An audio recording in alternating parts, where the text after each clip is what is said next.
750 meters below the seabed. To develop these relatively shallow but complex reservoirs, TotalEnergies and its partners, NNPC Limited, CNOOC, Sapetro and Prime secured a newly built drill ship with leading-edge technologies to safely drill and complete these complex and challenging horizontal wells. Egina comprises 44 wells, including oil producers, as well as water injectors to maintain reservoir pressure and sweep the hydrocarbons through the geological formation to the oil producers. All of these wells are connected to the subsea production system, consisting of 6 huge subsea manifolds collecting ultra-deep environment. Vertical risers reaching the height of 1,500 meters above the seabed carry the fluids to and from the surface production facility, the FPSO, or floating production, storage and offloading facility. The FPSO, which is TotalEnergies' largest FPSO to date, is designed to process production of more than 200,000 barrels of oil per day, representing 10% of Nigeria's national production. It can store up to 2.3 million barrels of crude oil. An integrated control and safety system enables the safe control of the FPSO as well as the subsea production system and gives real-time monitoring of the entire system all the way down to the well's completion. The oil is then exported to oil tankers via the oil loading terminal buoy anchored 2 kilometers away from the FPSO, maintaining a safe distance between all vessels. Associated gas is compressed and exported through a dedicated gas export line connected to the existing Akpo Aminem gas pipeline system. One of the most unique things about the Egina project is the unprecedented level of local content. With over 46 million man-hours of work executed in country, Egina has become the benchmark for local content in the Nigerian oil and gas industry. For the first time on the TotalEnergies project of this scale, the entire project management team was based in Nigeria. The FPSO arrived from Korea with only 12 of the 18 topside modules in place. The remaining 6 modules were fabricated and installed at the SHI MCI yard, one of many new yards in Lagos and others in Port Harcourt that had been upgraded to facilitate the project work scope in Nigeria. Over 60,000 tons of equipment were fabricated in country. In all, over 77% of the entire Egina workload was performed locally. The challenges and opportunities presented by Egina mark an innovative milestone for TotalEnergies in Nigeria. For Egina, it is a time of deep offshore development and ensuring the impact of TotalEnergies' commitment to local content. Egina is a masterpiece of technological expertise with local commitment.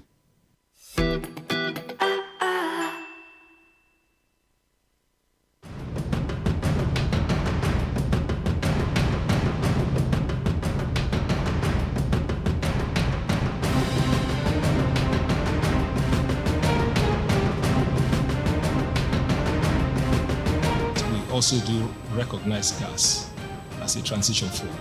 You can't kill ignorance by fire, but by knowledge.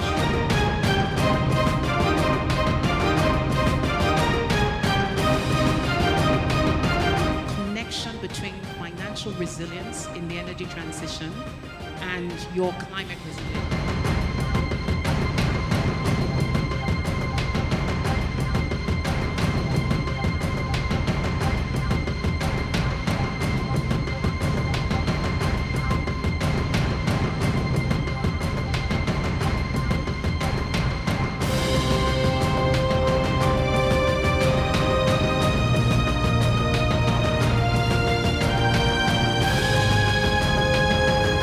We need to own the narrative. We need to collaborate. We want to align with what government is doing.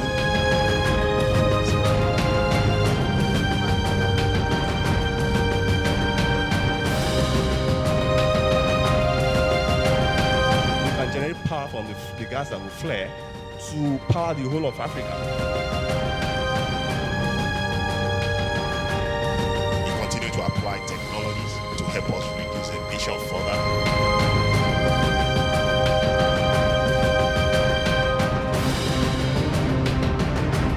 Industrial growth must be accelerated.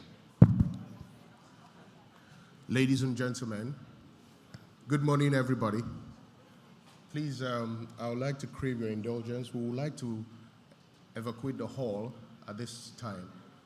We want to do a security sweep. I'd like everybody to quietly step out of the hall, and you'll be allowed to come in after we have done the security sweep. Thank you very much.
Okay, again, good morning.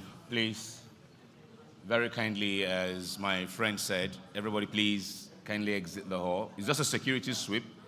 And once they're done with that, everybody will be readmitted into the room. The VP will be here shortly. This is just part of the protocol for his or the president's visit to a place. So please, thank you for your understanding. We do not take your understanding for granted. Thank you so much. Thank you, please, very kindly. Our apologies for the inconvenience. Our apologies for the inconvenience. Please just step aside. It's just a brief sweep. And please take your personal belongings, I would advise, really would advise. I would advise that everyone takes their personal belonging for the safety of their personal property, really. If you can take everything of value to you, it would be nice. Thank you for your cooperation. You're all far too kind. Technical, if you can also, they're asking you to exit as well, so please. Technical, please exit as well. Technical, please exit. But please screen the technical guys first. Let them come back in as soon as you give access. I need my technical guys back in immediately so that we'll prep for. Please, every technical, every crew member, cameraman, everybody, just briefly, just exit. We're coming back in shortly. Thank you all very much.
solution that this product seeks to solve is this. The deficiency of energy supply from the utility grid and the high energy demand has led to the use of fossil fuel generator. The problem of environmental pollution, greenhouse noise from fuel generator is on the alarming due to increasing number of fossil fuel generator in use.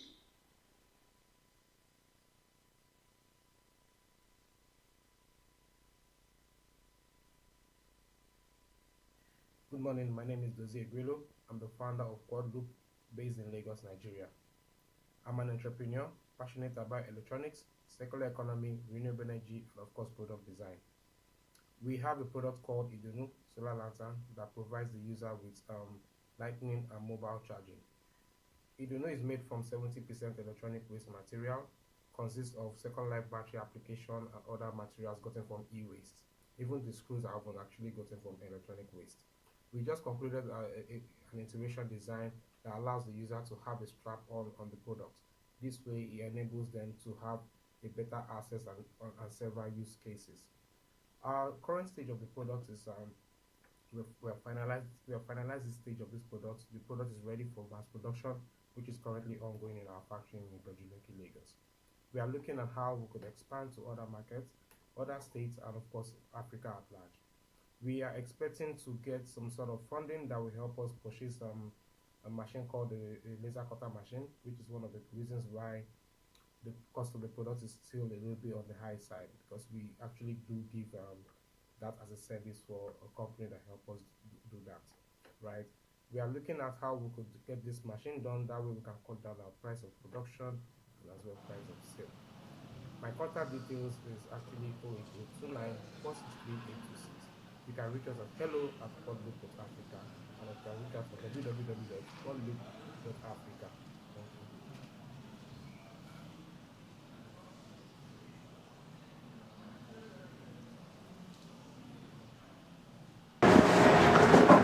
Hello, my name is Austin Mbemere. I'm the founder and CEO of Rockview Integrated Energy Solutions Limited based in Lagos, Nigeria.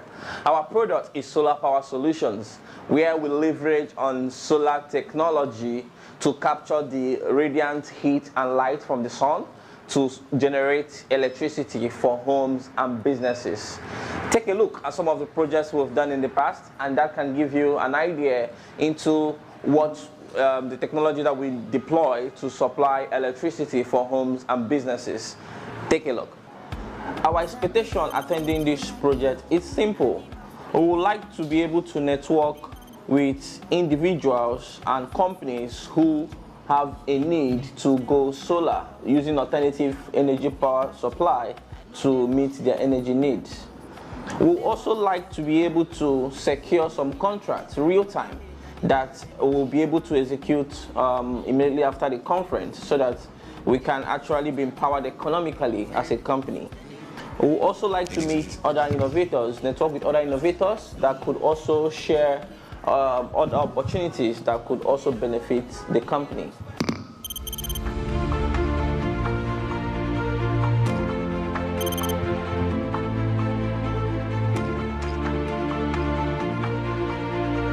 Hello, distinguished ladies and gentlemen. My name is Austin Mbemere, the founder and CEO of Solar Power Solutions, a product of Rockview Integrated Energy Solutions. As you can see, we're here, right here, to install a 10 kVA system, which will have about 20 panels of this, and then it's going to be running on a grow-watt inverter, and then was also powered by 12 tubular batteries. And as you can see, this is just the start. In the next few minutes, you're going to see that we are actually going to redesign this space, and this house is going to be powered by solar.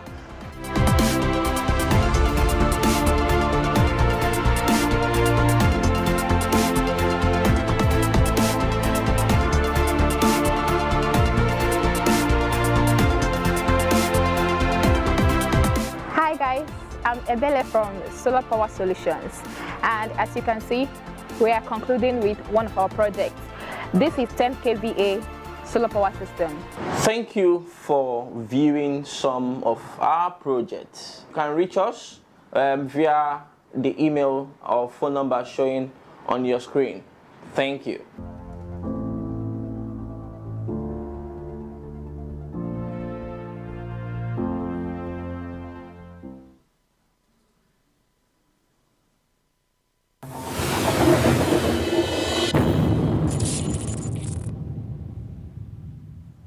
N.I.E.S started more than 25 years ago. These are times when the IOCs majorly were players in the downstream sector.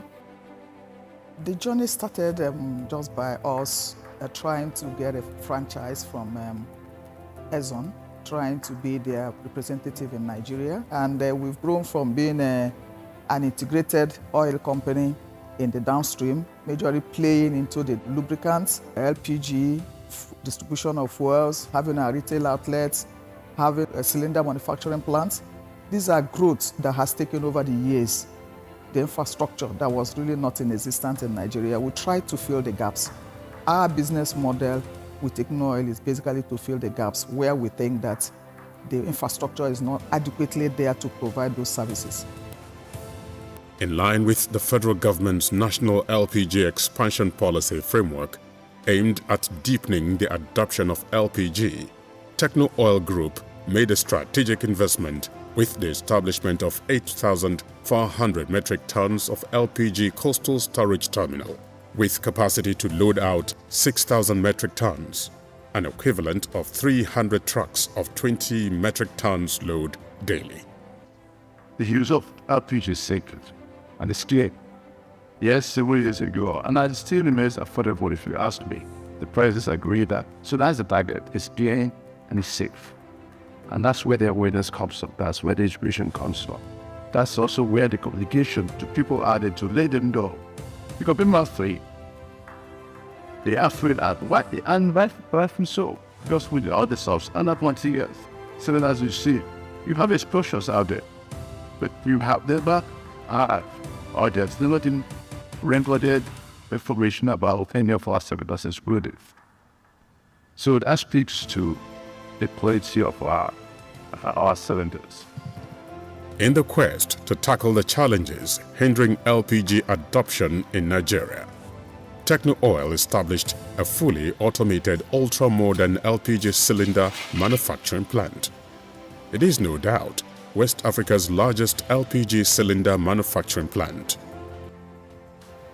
The plant has an annual installed production capacity of over 5 million pieces of LPG cylinders, with state-of-the-art laboratory and modern testing equipment to ensure quality and safety. There is no organization or agency in this country that has visited the plant that has not given kudos to what we have put in place in terms of safety and also the quality which we have continued to put into the market, and every consumer in Nigeria, they testify that Techno Cylinders is the best cylinders around in Nigeria today. The LPG and the initiative is part of our CSR. Why did we do that? Because yes, as a woman, I found it very odd that a woman cooks and for the family and ends up endangering her life. The goal is to help households switch from unhealthy biomass fuels to LPG, which is safer, cleaner, healthier and cheaper to use as a source of domestic energy, and ultimately to build a stronger economy in perfect harmony with its environment. Also, as part of its corporate social responsibility, N.I.E launched the Cook Safe initiative to deepen LPG adoption in Nigeria.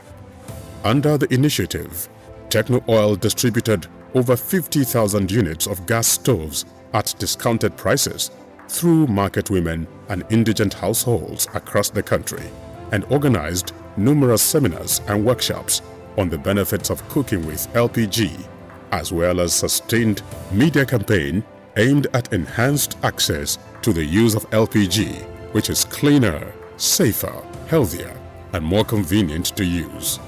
We are not an IOC, but a company that we can say, oh, somehow we've been able to do something comparable to an international company in Nigeria. And I think we have. We might not be there, but we can beat our chest, says that, yes, we have done something that is comparable and contributing to the Nigerian GDP and creation of wealth. You know, today we have almost about 500 employees, direct, scattered all over the country. And we think that for us, we have done well.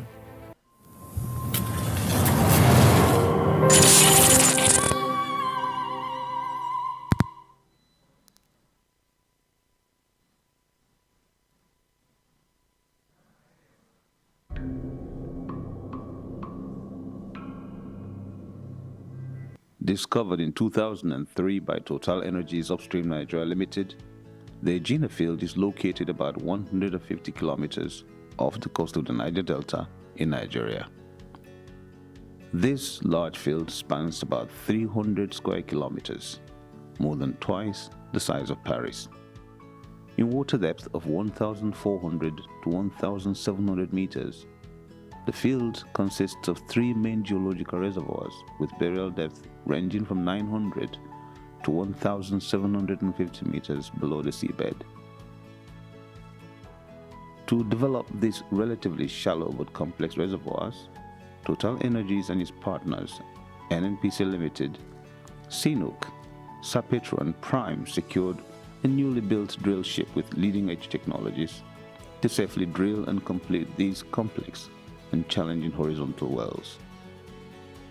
Egina comprises 44 wells, including oil producers, as well as water injectors to maintain the reservoir pressure and sweep the hydrocarbons through the geological formation to the oil producers. All of these wells are connected to the subsea production system, consisting of 6 huge subsea manifolds collecting the oil from the producers through the Christmas trees and a network of water injection lines feeding the injection wells. This represents around 150 kilometers of pipelines and umbilicals spread across the seabed, all designed to provide the safest operation. The whole production network is thermally insulated to keep the oil mobile at the low temperatures found in this ultra-deep environment. Vertical risers reaching the height of 1,500 meters above the seabed carry the fluids to and from the surface production facility, the FPSO, or floating production, storage and offloading facility. The FPSO, which is Total Energies' largest FPSO to date, is designed to process production of more than 200,000 barrels of oil per day, representing 10% of Nigeria's national production. It can store up to 2.3 million barrels of crude oil. An integrated control and safety system enables the safe control of the FPSO as well as the subsea production system and gives real-time monitoring of the entire system all the way down to the well's completion. The oil is then exported to oil tankers via the oil loading terminal buoy anchored 2 kilometers away from the FPSO, maintaining a safe distance between all vessels. Associated gas is compressed and exported through a dedicated gas export line connected to the existing Akpo Aminam gas pipeline system. One of the most unique things about the Egina project is the unprecedented level of local content. With over 46 million man-hours of work executed in country, Egina has become the benchmark for local content in the Nigerian oil and gas industry. For the first time on the Total Energies project of this scale, the entire project management team was based in Nigeria. The FPSO arrived from Korea with only 12 of the 18 topside modules in place. The remaining 6 modules were fabricated and installed at the SHI MCI yard, one of many new yards in Lagos and others in Port Harcourt that had been upgraded to facilitate the project work scope in Nigeria. Over 60,000 tons of equipment were fabricated in country. In all, over 77% of the entire Egina workload was performed locally. The challenges and opportunities presented by Egina mark an innovative milestone for Total Energies in Nigeria. For Egina, it is a time of deep offshore development and ensuring the impact of Total Energies' commitment to local content. Egina is a masterpiece of technological expertise with local commitment.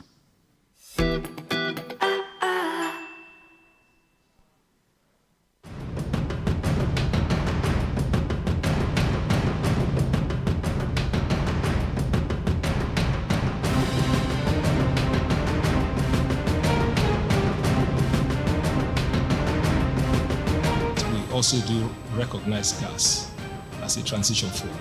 You can't kill ignorance by fire, but by knowledge.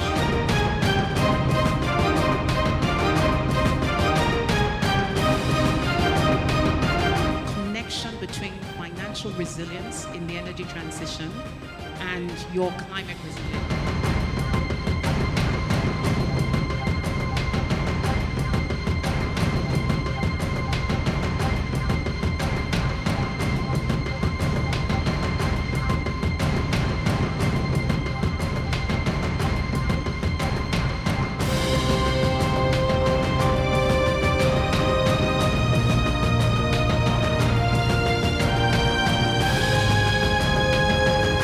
We need to own the narrative. We need to collaborate. We want to align with what government is doing.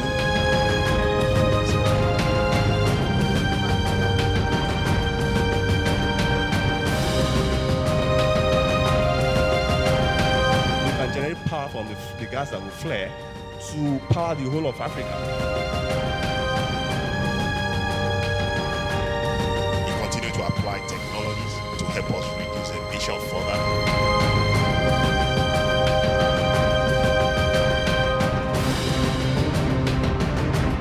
Industrial growth must be accelerated, infrastructure must be put in place in the short term.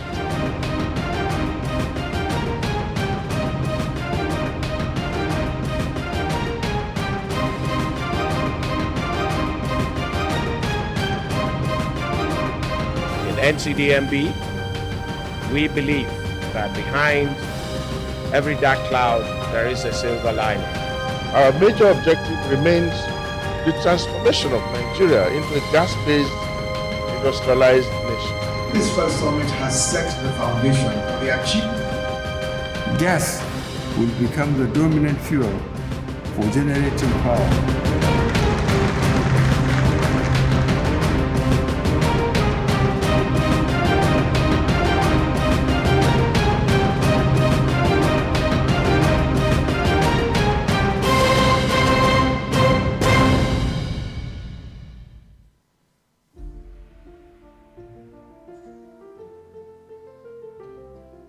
With the passage of the Petroleum Industry Act 2021, a stronger NNPC Limited emerged, strengthening its position as the #1 crude oil producer and supplier in Africa. Across the entire spectrum of the energy value chain, NNPC Limited has recorded remarkable growth in the past year. To achieve our mandate of growing Nigeria's crude oil reserves, NNPC Limited expanded her hydrocarbon exploration footprints to Nigeria's frontier basins with the successful drilling of the Kolmani River 1 and 2 wells. This is expected to prove up 1 billion barrels of crude oil and 500 billion cubic feet of gas. With the successful spud-in of Ebeni A in Obi local government area in Nasarawa State, Nigeria's oil reserve is expected to grow from 37 billion to a remarkable 50 billion barrels. We continue to record significant improvement in production as more wells and associated surface facilities shut down owing to incessant theft and vandalism are being reopened. This was made possible with the successful launch of the NNPC Limited Command and Control Center, deployed to track all crude oil lading vessel movements, and the launch of the Stop Crude Theft app, meant to validate crude oil sales documentation to stem the purchase of stolen crude oil. Over the last couple of months, NNPC Limited has also recorded tremendous recovery of gas volumes, contributing up to 7 billion cubic feet to national daily gas production. In our downstream business unit, we are currently embarking on the rehabilitation of the nation's key downstream infrastructure, which include the nation's 4 brownfield refineries, with a combined capacity of 445,000 barrels per day, with 22 depots, 25 pump stations, jetties, and over 5,000 kilometers of pipeline work. In addition, NNPC Limited is also adding new assets to its downstream portfolio. This is demonstrated by the acquisition of OVH, adding over 380 retail stations to our network, a 240,000 metric ton capacity per annum jetty, 3 lubes blending plants, 3 aviation depots, 8 LPG plants, 38 LPG skids, and 12 warehouses to consolidate our retail footprint. This unprecedented expansion has placed our retail business on a new map as Africa's largest downstream company. We offer investment opportunities that guarantee positive returns across the energy value chain.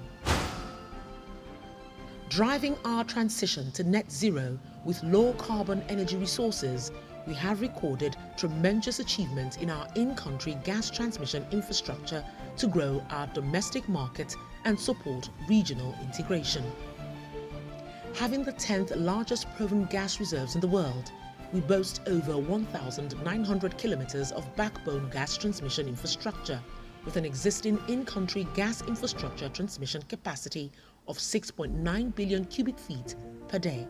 Our expansion of domestic gas infrastructure is aimed at supporting Nigeria's economic recovery and growth plan by building in flexibilities to enable investors explore Nigeria's diverse markets, while providing the needed corridor to supply natural gas to African regional markets and into Europe through the Nigeria-Morocco gas pipeline. Known as the African Atlantic Gas Pipeline, AAGP has a pipeline capacity of 3 billion standard cubic feet of gas per day, with an approximate length of about 7,000 kilometers, mostly offshore.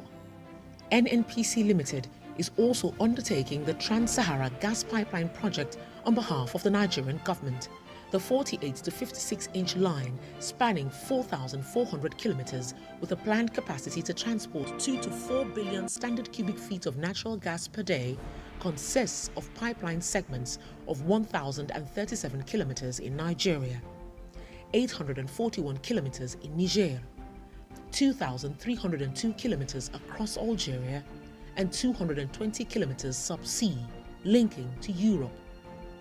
The project is for the purpose of supplying Nigerian gas to the European gas market, with provisions for offtake along the countries. From engineering, procurement and construction, project financing and gas offtake, more investment is needed to address energy poverty across developing nations. With our huge hydrocarbon resources and growing interest in new energy, NNPC Limited is positioned to improve access to energy while minimizing its carbon footprint. Join NNPC Limited today to invest in guaranteeing global energy security for today and the future. Take an early bird advantage and secure the right to play in Africa's largest market today. Visit our website www.nnpcgroup.com and our exhibition stand to explore a business with endless opportunities. Energy for tomorrow. So come on, let's go. Let's go.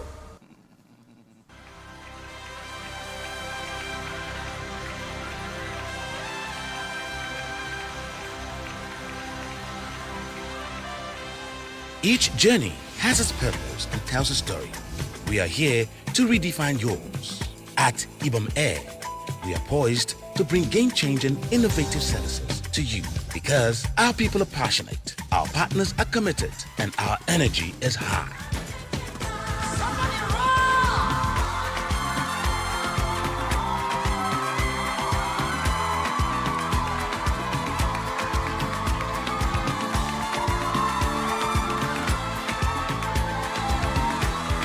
Fly IBOM Air to experience schedule reliability, on-time departures, and excellent services. IBOM Air, new experience.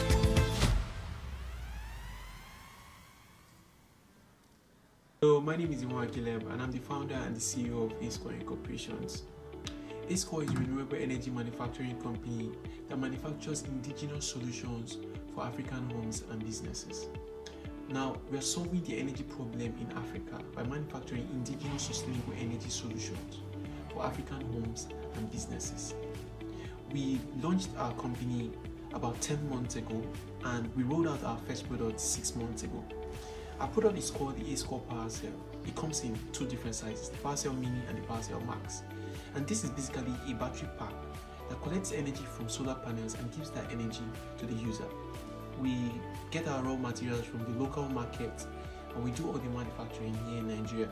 The Power Cell Mini is built for small businesses, SMEs that cannot afford the Power Cell Max, while the Power Cell Max is built for industrial businesses, which is for industrial equipment like fridge, ACs, deep freezers, and so on. We also have a software that helps users to monitor and optimize their energy usage over time. Good morning, Your Excellencies, distinguished ladies and gentlemen. If you can hear me from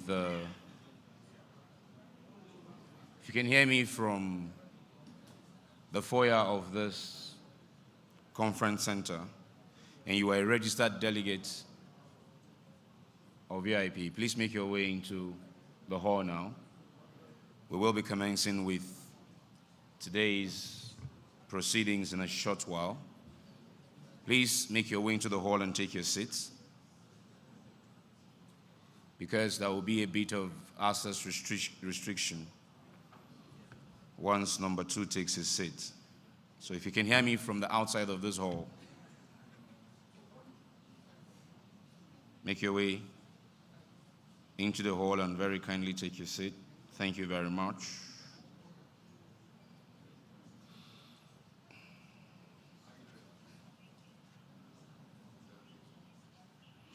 Welcome to Conference Day 3, Strategic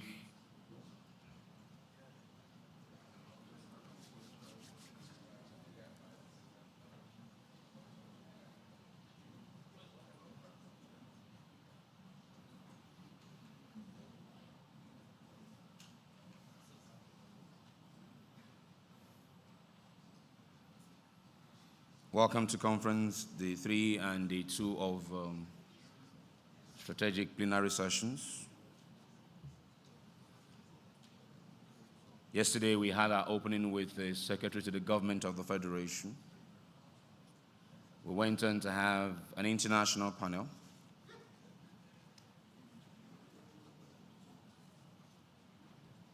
And then, of course, we closed the plenary sessions yesterday with that engaging session on humanizing energy.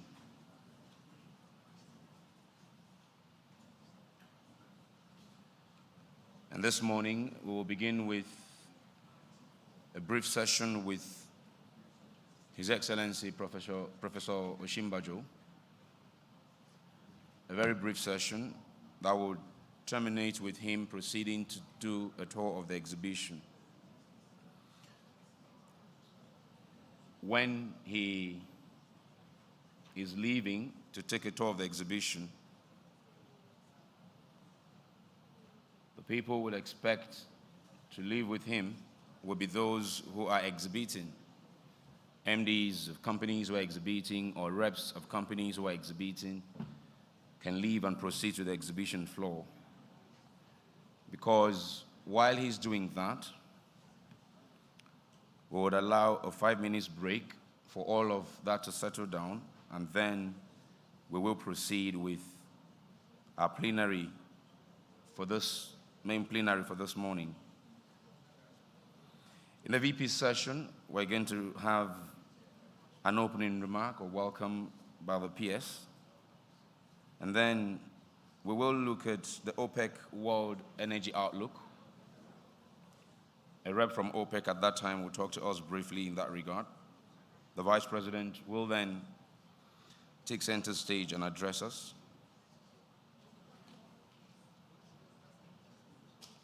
Once he is done, we'll do a family photo, and in this family photo, we will be having a family photo with the VP, the Permanent Secretary, the CEOs of ministry agencies who are here, and one rep each of the sponsoring platinum and gold sponsoring companies. For the avoidance of doubt, I'll quickly reel out the names that has been given to me as those companies who are platinum. Of course, there's NNPC, the national host sponsor. There is IPPG, the principal partner. Then there's Nigeria LNG Limited, platinum sponsor. There's ExxonMobil, platinum sponsor. There's Shell, platinum sponsor. There's NCDMB, platinum sponsor. There's NUPRC, platinum sponsor. Then there's Total Energies, gold sponsor. Chevron, gold sponsor. Seplat Energy, gold sponsor. NMDPRA, gold sponsor. So one each, one rep each from these companies. As soon as the VP is done speaking, he will just stand on the floor in front of the staircase, and one rep each from these companies will join him in that family photo. Then, while distinguished delegates are still seated, the MDs of these companies who are exhibiting will proceed to the exhibition floor with His Excellency, number 2. The 5 minutes break will follow. 5 minutes down the road, we will begin with our main plenary for this morning. And that plenary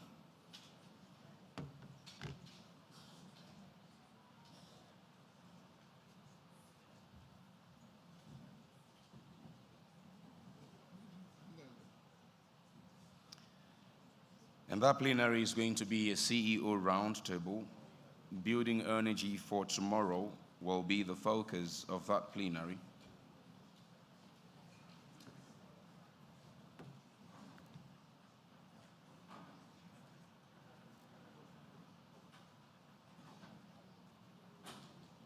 And when looking at what these CEOs are doing on the African scene, what their respective companies are doing on the African scene, I'm aware a number of companies have invited to this event some of their colleagues from across Africa.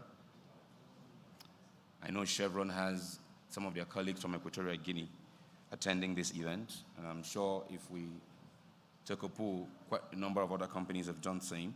Service companies, contractors, E&P companies have done the same. So we're looking at what the CEOs and their companies are doing across Africa.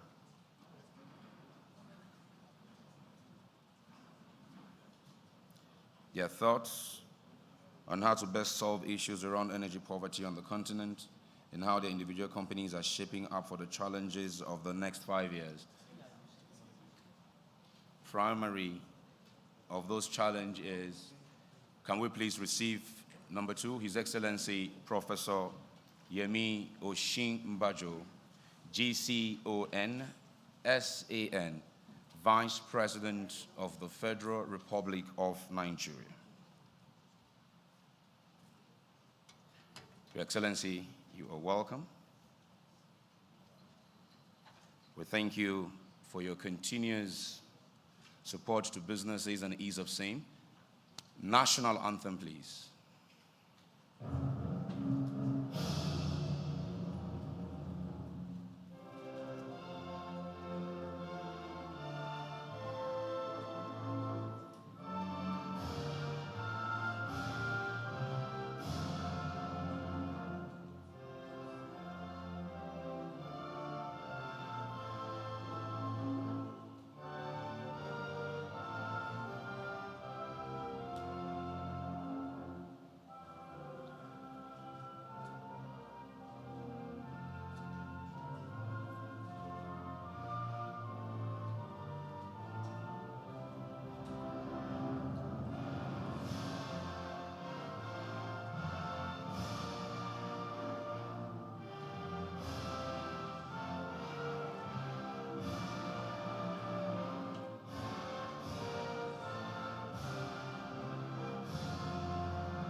God bless the Republic of Nigeria. We may be seated. Thank you. Your Excellency, Professor Yemi Osinbajo, GCON, SAN, Vice President of the Federal Republic of Nigeria.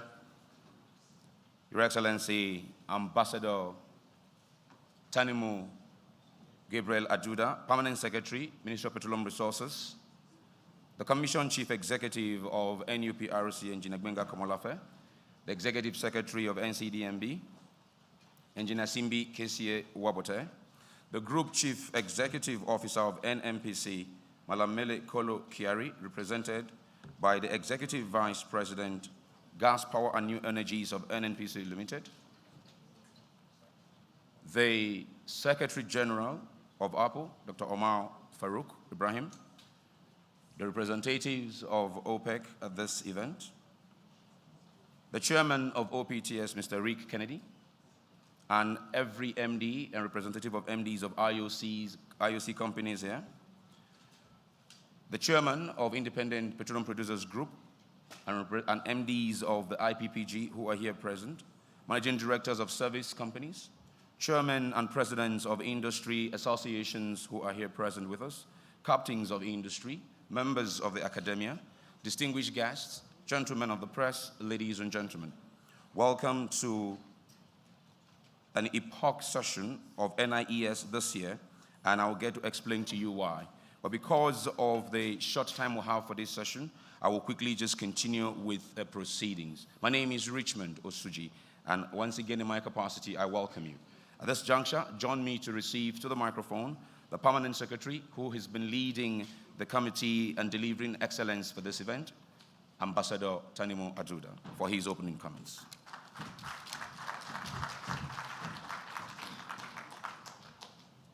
Your Excellency, Professor Yemi Osinbajo, the Vice President of the Federal Republic of Nigeria, our very, very highly honored special guest at this event today, Your Excellencies here present, members of the Diplomatic Corps, heads of agencies, distinguished ladies and gentlemen, let me stand on existing protocols as already established by the MC.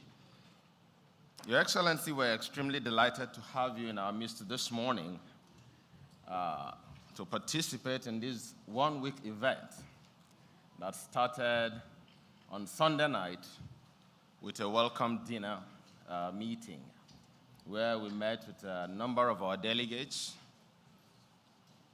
from other countries, our IOCs, international oil companies present in Nigeria, and indeed members of the Diplomatic Corps. It was a very, very heartwarming session where we met with ourselves, did a bit of networking, and it may interest Your Excellency to know that we also had a little bit of dancing. And we saw some moves by some members of the international oil companies, and especially Her Excellency, the very new ambassador of Germany to Nigeria. And it was indeed very interesting to see them booga in a new style. Your Excellency, we continued the next day with the opening session at the banquet hall in the villa. And then we set the tone for the entire week, where we are set to discuss around the theme, Global Perspectives for a Sustainable Energy Future.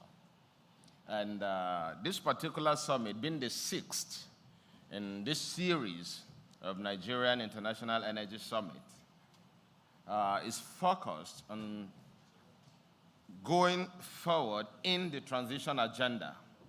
Where is the place of Nigeria? Where is the place of Africa?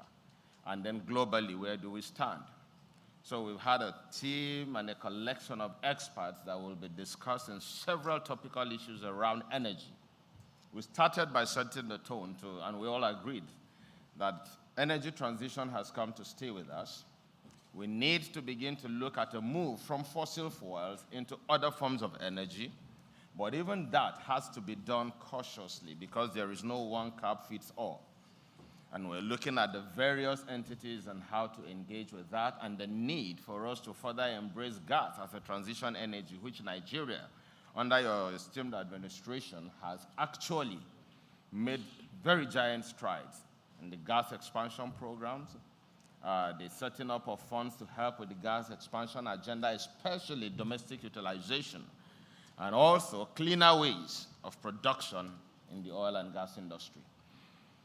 And we continued with looking at a very interesting bit the same evening where we looked at future trends. What does the future hold for energy transition? And we've agreed that there isn't anyone seated here today that does not use one form of energy at every single point of our lives. It's either we're using power or our phones, and I wonder how many people can spend a moment without their phones these days. And all these matter in the scheme of things.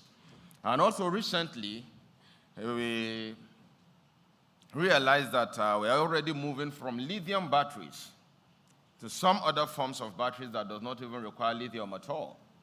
And that tells us of how rapid the changes are coming in this industry, in the energy sector, and the need for us to the need for us to key into the scheme of things, into what is happening globally, so as to be able to push the energy transition agenda forward. And not only that, but also to imbibe what is happening globally and to take our place on the global stage as a major player in the oil and gas industry in Africa and on the global stage. Your Excellency, we are continuing this morning, and we are so delighted to have you with us to open the exhibition. And it is our sincere hope that at the end of this morning, that most of us here seated will have a better perspective of what is happening in the industry, because we've already seen a number of new technologies that are already coming up, that have been showcased out there for us to see, and then to see where the world is moving and how we fit into the scheme of things. Your Excellency, let me welcome you, welcome your entire team, welcome our distinguished guests, ladies and gentlemen, here this morning to this event. And as we go along this morning, I want to wish us all very happy deliberations. You're welcome, sir.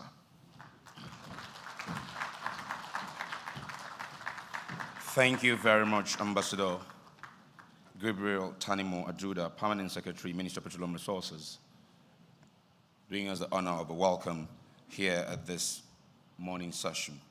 Your Excellencies, distinguished ladies and gentlemen, before the formation of OPEC many years ago, the prices of petroleum product, of crude rather, used to be something that struggled to gain any kind of traction.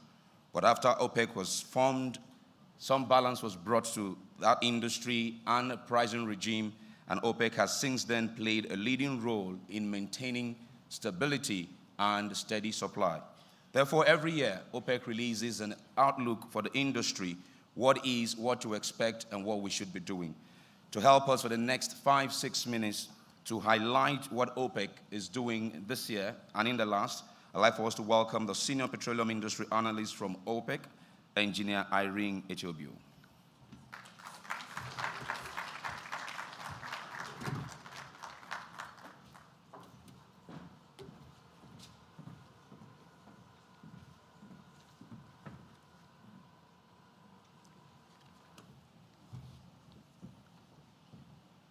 Your Excellency, the Vice President of the Federal Republic of Nigeria, Professor N.I.E.S. Your Excellencies here present, other protocols duly observed, distinguished ladies and gentlemen. This morning, I'll be presenting to you our World Oil Outlook. It's an annual publication, like the MC has said, of what we should expect in the global energy scene. The key drivers of future energy demand are the expected doubling in size of the global energy economy and the addition of around 1.6 billion people worldwide by 2045. Although other factors are also at play, such as urbanization and middle-class expansion, particularly in developing countries, as well as the acute need to bring energy to billions that go without it. Global primary energy demand is forecast to continue growing in the long term, increasing by a significant 23% in the period to 2045. Renewable energy will rise significantly faster than any other source of energy at an annual average of around 7.1% to 2045. Natural gas will be the fastest growing fossil fuel during this forecast period, driven in part by high urbanization rates, industrial demand, and its long-term replacement of coal in the power generation. From the perspective of oil, we expect it to retain the largest share in the global energy mix throughout the forecast period, providing nearly 29% of global needs in 2045.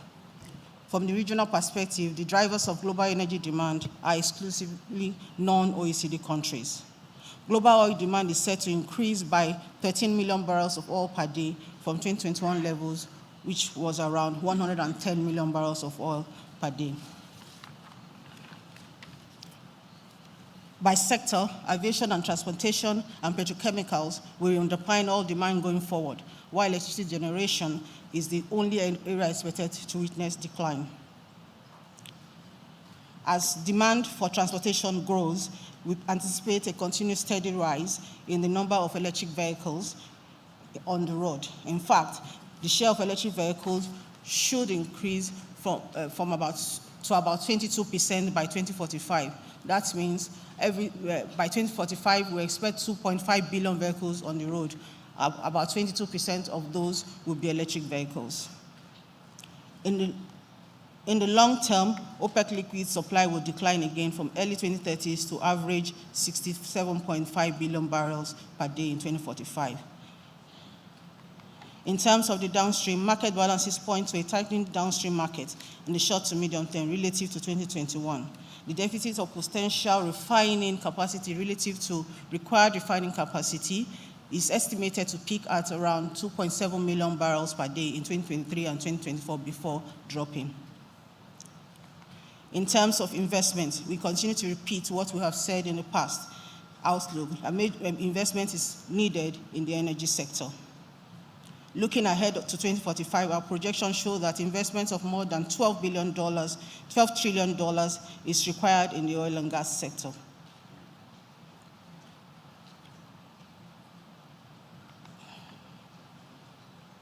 Recently, OPEC conducted a study on energy scenarios.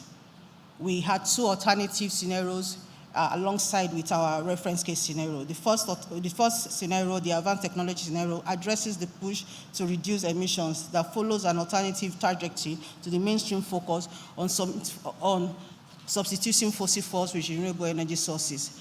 Emissions reduction achieved over the forecast period are aligned with the long-term goals of the Paris Agreement. In the second scenario, which is the laissez-faire scenario, faster economic growth and development needs in non-OECD countries highlight the potential for higher future energy requirements. With the continued use of oil and gas to facilitate this growth, at the same time there is no coordinated move to reduce global emissions. The two scenarios have starkly different outcomes compared to our reference case scenario of around 110 million barrels of oil per day. Oil demand in the advanced technology scenario is projected to reach 92 million barrels per day by 2045. However, as already articulated, it is less adversely affected than in the mainstream mitigation scenarios, on the back of an accelerated use of hydrogen, the CCUS technology, and CCE framework policies. In the laissez-faire scenario, oil demand is projected to increase to reach 115 million barrels of oil per day in 2045, and incremental demand will be disproportionately distributed between OECD and non-OECD countries. Before we move further to watch our 3.5-minute video on the summary of all that I've presented, I would like to quickly add that the global energy scene should move beyond abstract goals and remain focused on achievable targets. We are not going to transition out of oil and gas in the medium to long term.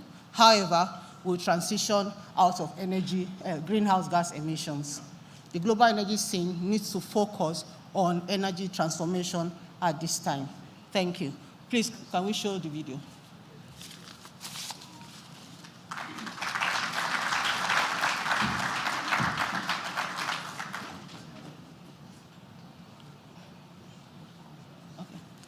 Okay, I think we have some technical issues. We may not be able to show the video at this time. Thank you. Thank you.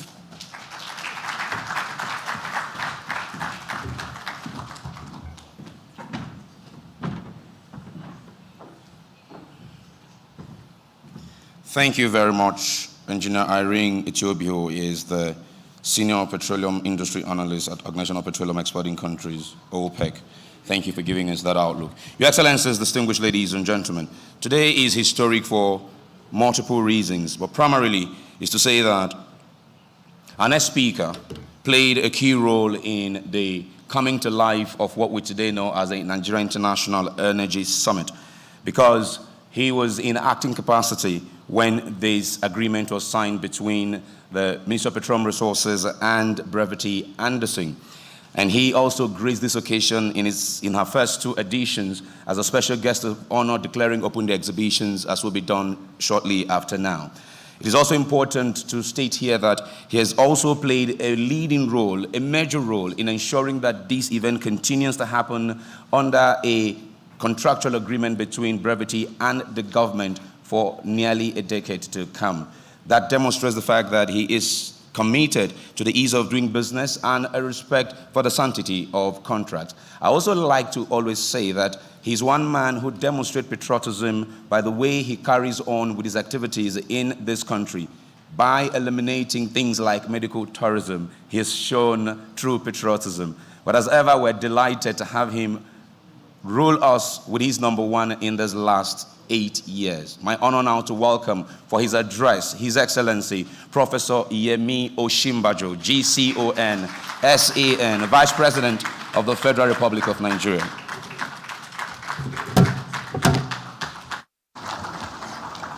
Thank you very much. Please sit. Thank you. The Secretary General of the African Petroleum Producers Association, Dr. Omar Farouk Ibrahim, the Permanent Secretary, Ministry of Petroleum Resources, Ambassador Gabriel Tanimu Aduda, the Chief Executive Officer, Nigeria Upstream Petroleum Regulatory Commission, Engineer Gbenga Akomolafe, the Executive Secretary, Nigeria Content Development and Monitoring Board, Engineer Simbi Wabote, the Chief Operating Officer, Owando Energy Resources, Dr. Irune Ainoje, and the representative from the Organization of Petroleum Exporting Countries, Irene Nwoko, captains of industry, distinguished participants, honored guests, ladies and gentlemen, it is a very great pleasure to join you at this year's International Energy Summit. And I'm especially pleased that I have the more exciting role of opening the exhibition and being able to walk around and see the current local and global developments in the sector.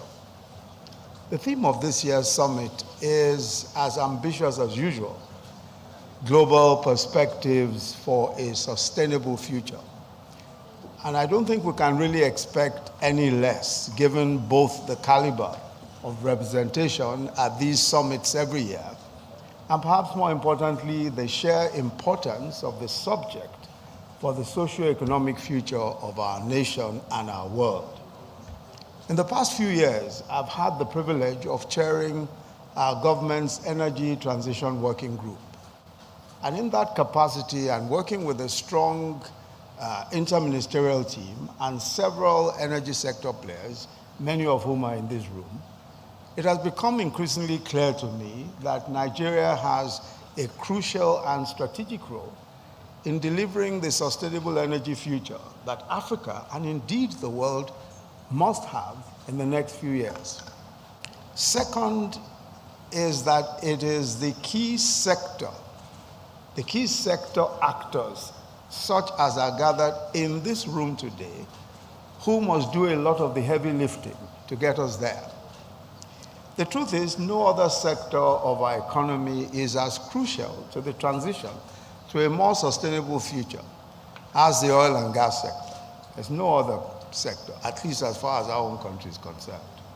But what is that future? Let me say first what it is not. It must not be a future where Africa remains at the bottom of the food chain in the brave new world of sustainable energy. Certainly not.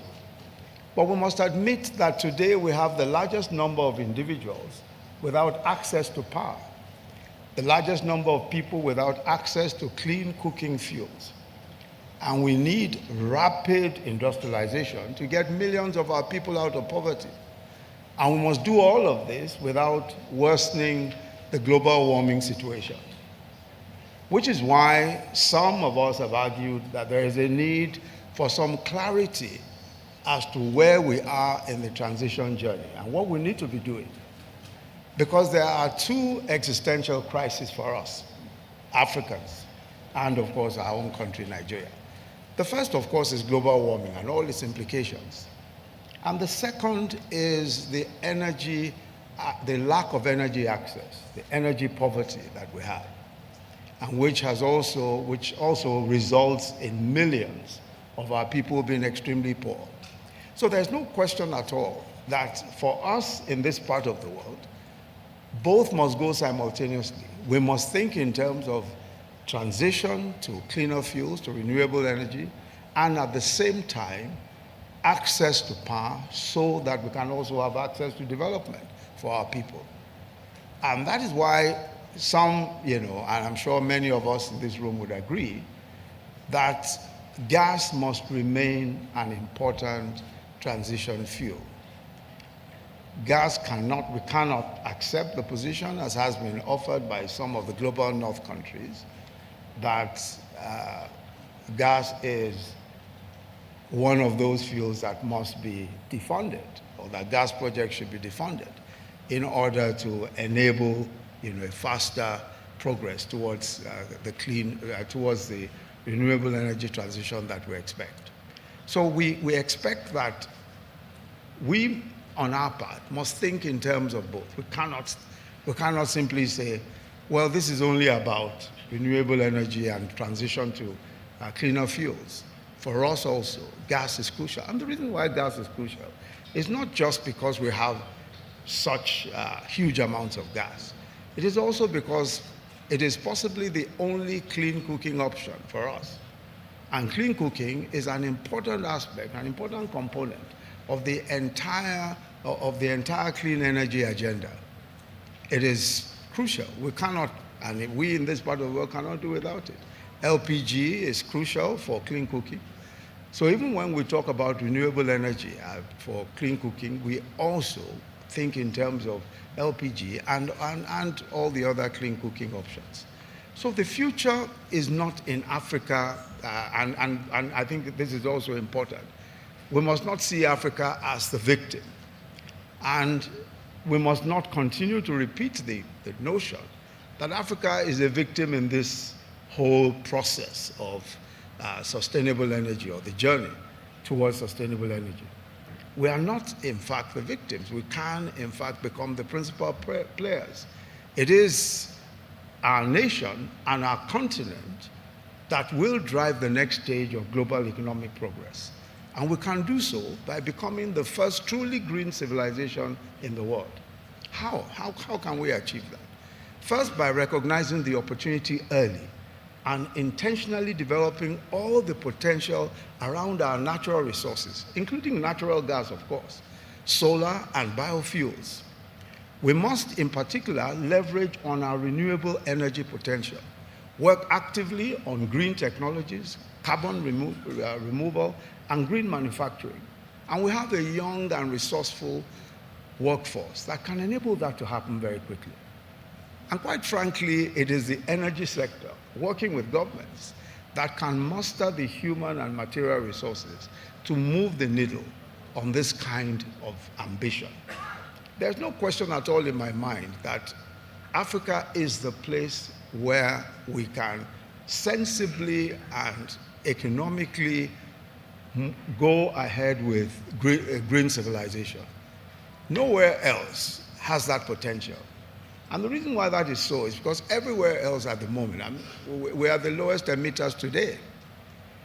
And because we are the lowest emitters, and we have possibly some of the largest natural resources that will aid that journey, we can do much more, and we can be much more effective in developing our own agenda for a green future that will benefit the world much more than starting that journey elsewhere. Anywhere else in the world today, I mean, the greatest emitters in the world, as you know, are the global north countries. So if you're going to do anything in terms of a green energy future, you should start from a low emission base. And that low emission base is here in Africa, and we have the natural resources to do so. So if we focus on our strengths today, if we focus on those natural resources, we can certainly move very fast. And I think we've started well. Our energy transition plan is bold and innovative.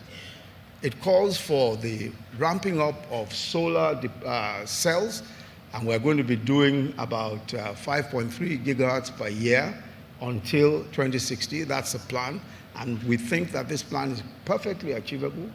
The production of over 6 billion liters of biofuels annually to green, as it is the path to e-mobility, and the transition of at least 2 million Nigerian households annually to cleaner cooking fuels, such as LPG, and electricity every single year. And I think these ambitions are achievable. They are completely achievable if we set our minds to it. We're also part of the important initiatives around carbon trading. And I believe that this holds important opportunities, especially for those of us who are in this room, those of us in the oil and gas sector. I have in the past year been working with a very dedicated team of individuals and companies named the African Carbon Market Initiative. And the point of this committee is to open up the tremendous potential in carbon market trading. And I think that this is something that we really ought to work on very seriously. We also have the Nigerian Carbon Markets Initiative, and we think that this is a win-win for everyone. It's important for the oil and gas sector because there are so many carbon market trading opportunities in the sector. And also barely 2 weeks ago, I'm sure many of us followed that development, the Nigerian Sovereign Investment Fund, as well as VITOL, launched the Carbon Vista Joint Venture Fund that would invest in carbon emission reduction projects in Nigeria and promotes the Nigerian Carbon Market Initiative. And the fund, the initial fund is for $50 million US. And they've challenged the rest of the industry to put some more money into that pot so that we can achieve the objectives that we've set for ourselves. We have a long way to go, but I very strongly believe that we're well able to achieve all the targets that we have set for ourselves. For me, I think the private sector must clearly articulate its own sustainable energy ambitions in alignment with the energy transition plan. I think it's important for the private sector to sit down and say, this is our own plan, and this is how it aligns with the energy transition plan. And I think we need to act very quickly.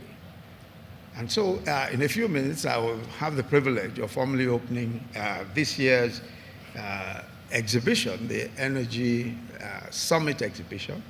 And I hope, I look forward to seeing the new technologies and the new opportunities that the sector has lined up.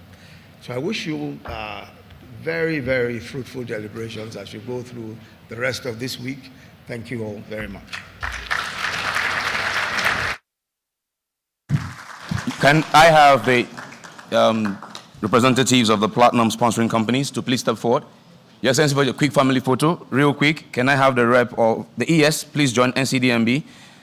Yes, the MD Nigeria LNG, MD ExxonMobil, GCEO NNPC, MD Shell, ND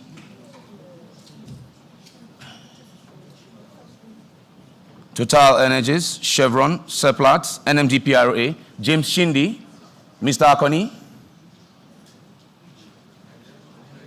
Chairman NNPC. Is she here? Oh, please. Wow. My chair, please. Chairman NNPC, Madam, Senator Marjorie, James and Paul, okay? Are they here? They're here.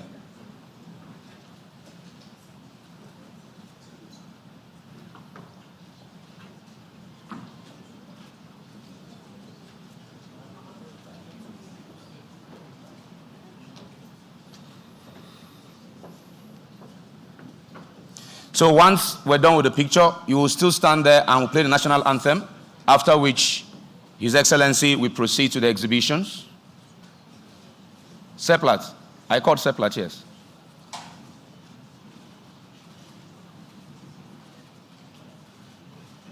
Wait, national anthem, please. Shall we please rise to the national anthem? Technical.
Thank you, Your Excellency, for sharing those thoughts with us and reminding us of some of the policies put in place by the administration led by our President and yourself.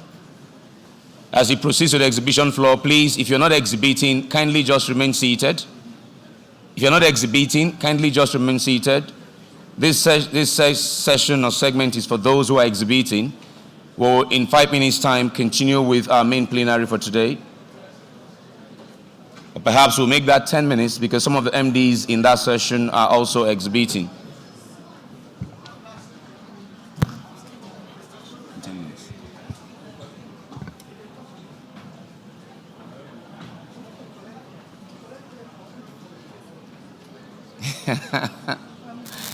Yeah, it will be about that time. Let's see how the exhibition goes.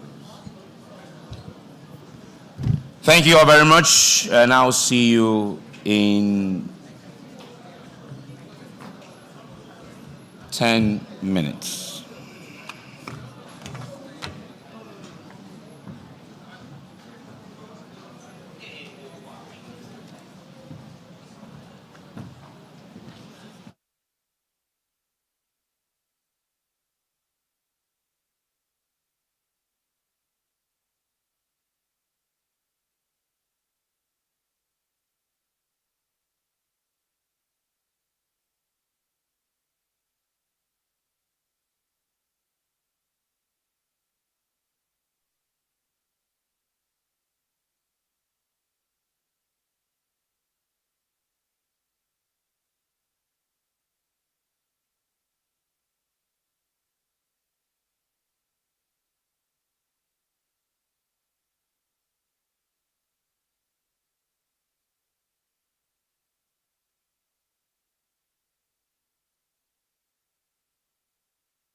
Sparrow. The monitor, the work now, ba? The monitor, okay.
Delighted to see so many people here from the past and also a number of new people who come to join us today.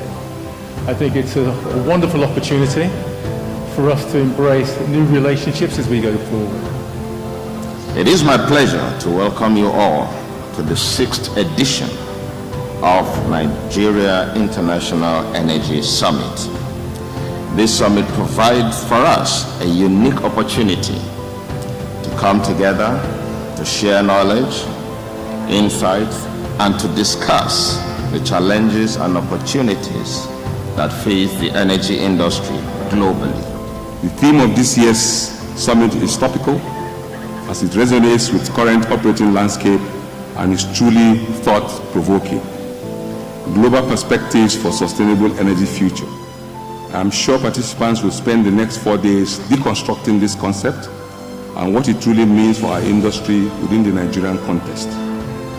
We expect that deliberations during this summit will identify solutions towards sustained development of Nigeria's resources, particularly gas as a transition fuel. We are promoting the development of cross-border regional energy infrastructure. We see this as critical to making energy accessible to our people. We want to banish the mindset that our people are too poor to buy energy, so we have to look for those with the purchasing power to buy our energy. The Nigeria International Energy Summit NIES is the brainchild of the Buhari administration, and I'm extremely proud of what the summit has become in the last 6 years. It is therefore my privilege and honor to declare the 6th edition of the Nigeria International Energy Summit open, and I wish you fruitful deliberations. Thank you, and God bless the Federal Republic of Nigeria. Thank you.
delighted to see so many people here from the past and also a number of new people who come to join us today.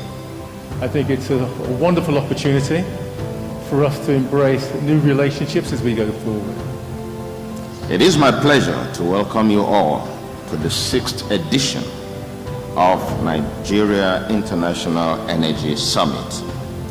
This summit provides for us a unique opportunity to come together, to share knowledge, insights, and to discuss the challenges and opportunities that face the energy industry globally. The theme of this year's summit is topical, as it resonates with current operating landscape and is truly thought-provoking. Global perspectives for sustainable energy future. I'm sure participants will spend the next 4 days deconstructing this concept and what it truly means for our industry within the Nigerian context. We expect that deliberations during this summit will identify solutions towards sustained development of Nigeria's resources, particularly gas as a transition fuel. We are promoting the development of cross-border regional energy infrastructure. We see this as critical to making energy accessible to our people. We want to banish the mindset that our people are too poor to buy energy, so we have to look for those with the purchasing power to buy our energy. The Nigeria International Energy Summit (NIES) is the brainchild of the Buhari administration, and I'm extremely proud of what the summit has become in the last 6 years. It is therefore my privilege and honor to declare the 6th edition of the Nigeria International Energy Summit open, and I wish you fruitful deliberations. Thank you, and God bless the Federal Republic of Nigeria. Thank you.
Delighted to see so many people here from the past and also a number of new people who come to join us today.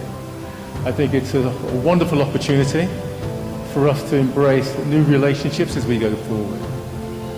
It is my pleasure to welcome you all to the 6th edition of Nigeria International Energy Summit.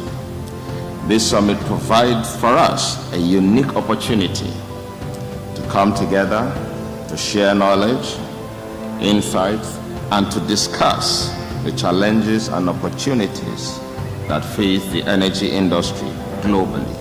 The theme of this year's summit is topical, as it resonates with current operating landscape and is truly thought-provoking. Global perspectives for sustainable energy future.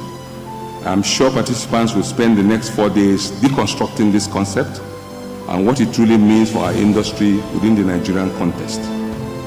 We expect that deliberations during this summit will identify solutions towards sustained development of Nigeria's resources, particularly gas as a transition fuel.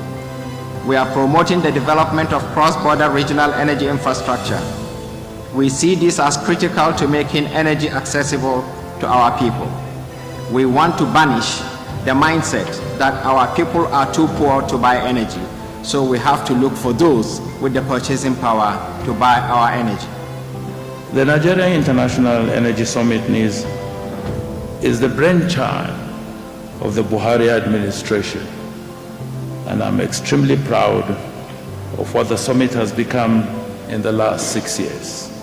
It is therefore my privilege and honor to declare the 6th edition of the Nigeria International Energy Summit open, and I wish you fruitful deliberations. Thank you, and God bless the Federal Republic of Nigeria. Thank you.